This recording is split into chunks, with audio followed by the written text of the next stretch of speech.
Hey guys, welcome to another video. So today let's continue our discussion on Sapiens by Yuval Noah Harari. So today we'll discuss some interesting ideas and get some new perspectives. So before we get started on the main topic for today, which is discussing the affluence of the Sapiens, let's talk about a fun fact. So would you like to know why all of us today like to gorge on sweets and desserts? Well, there is a link to our past. So, a few thousand years back, when the Homo sapiens lived on Earth, the only source of dessert or sweet food for them was the ripe fruit available on trees. And whenever they came across it, they used to gorge as much of it as possible. And the reason was simple: if they didn't have it, if they didn't gorge all of it, a passing chimp or bonobo might have it, or the fruits might just get spoiled. So, to avoid that, whenever they came across some dessert which is ripe fruit, they used to have as much of it as possible. And that is the reason even we today like to gorge on sweets and desserts. So this is called as the gorging gene theory, and this gives all of us an excuse to gorge on sweets and desserts. So to continue to the main topic, let's discuss some more about the society of the sapiens. So there is proof to show that the sapiens also had a very good relation with dogs, and dogs were a part of their tribes and bands. And that relation with dogs has only evolved over the years, and the connection has deepened. And there is evidence to show that they lived in tight bands or groups, and there was trade that used to happen between these different groups. Now, let's look at a couple of other interesting aspects of their lives. So, with respect to food, they had a lot of different sources of food. They hunted animals. Also, they foraged for food, so they had access to a lot of different fruits, vegetables, which they used to eat. So the way it helped them was it gave them access to a wide variety of food, because of which they had a very well-rounded diet. And the other aspect of it was, if one particular source of food was not available, since they were not so dependent on it, it did not impact their life much. So comparing that with us today, especially after the farming revolution, there are some staple sources of food which we depend on. And because of that, compared to the sapiens, we do not have a very well-rounded diet. So we just live on some staple crops or staple food which we have a lot, but we don't have access to all the different kinds of food that they used to have.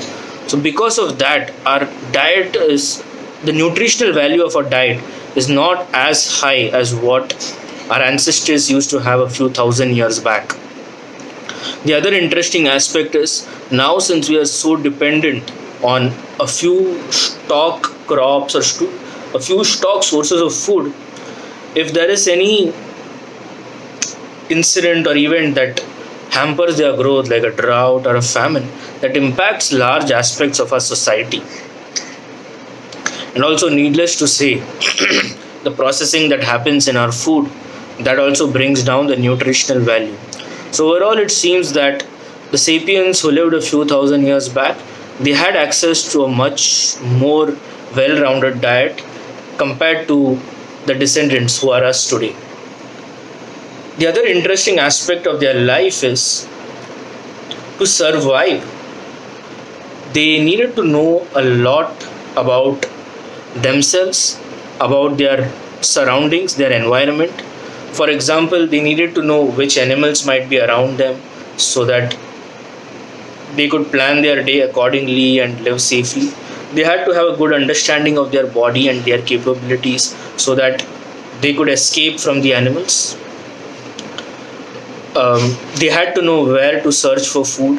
They had to know which fruits they could eat, which fruits they couldn't eat. So it seems that compared to us today, sapiens had a much better understanding of themselves, of their body and their capabilities. They had a better understanding of nature and their environment, and they needed it because they needed that to survive. So overall, in terms of using their mental abilities, they were much better than us. And also, living in the harsh terrain and living in the outdoors, they were definitely much fitter than us. So if you look at us today, we have all the comforts of the modern age, which has definitely softened us, and our fitness levels are definitely not as good as the sapiens who lived a few thousand years back.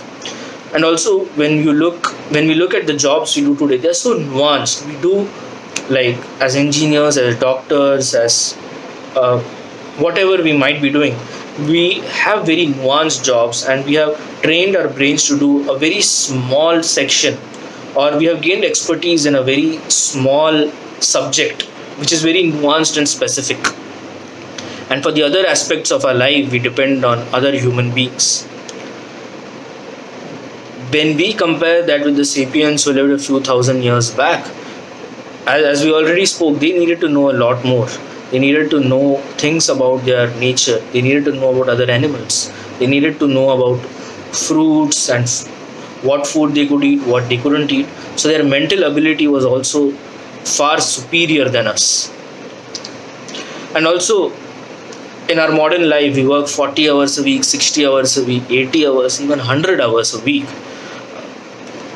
There is evidence to show that for the sapiens, even with all the hunting, foraging for food, and they still had a lot more time which they could spend in leisure, and which they could spend with their band and their tribe. So overall, looking at all these different aspects, it does look like the sapiens who lived a few thousand years back, they did have a very good life in terms of access to food, in terms of being mentally agile, being physically agile, and overall spending time with their tribe. It does look like they were indeed a affluent society in that sense. Although there were some other aspects of life which were not as great as the ones we have today, for example, access to healthcare. Maybe we'll keep that for another video.